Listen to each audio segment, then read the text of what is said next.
Torq allows you to use VST effects along with the built-in library of effects. And you do this by using the VST effect window, which is on the lower portion of the screen right here and right here. So you have one VST effect slot for each deck. Now when you click on the top menu here, you get a drop-down showing you all the VSTs that Torq has been able to find on your system.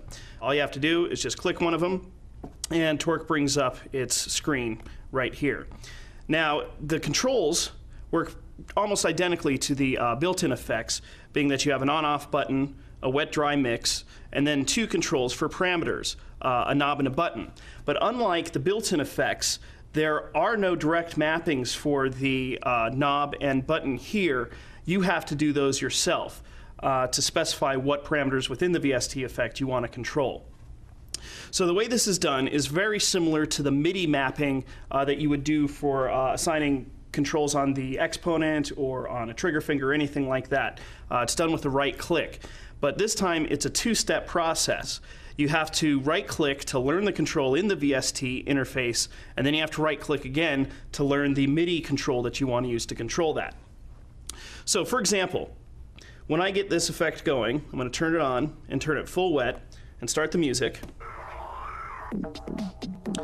We can hear that this knob right here, the amount, is changing the frequency of this effect. And I want to be able to control that with the effect knob here in the VST window. What I'll do is I'll right click there. We see the knob turn red, and then I go into the VST window and move the knob that I want to use to control. We can see that the red turns off, and now amount is listed here on screen, showing that this control will adjust the amount of the effect.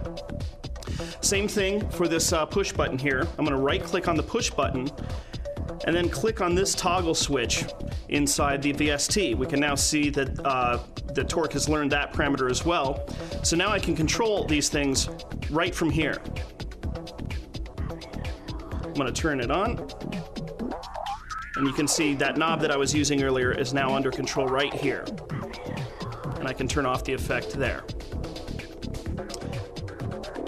Now if I want to control these with something like the knobs on the exponent, all I have to do is right click on the knob, twist the knob on the exponent, right click on the button, and press the button. So now I have control of this effect right here. I can turn it off and turn it on and tweak it out.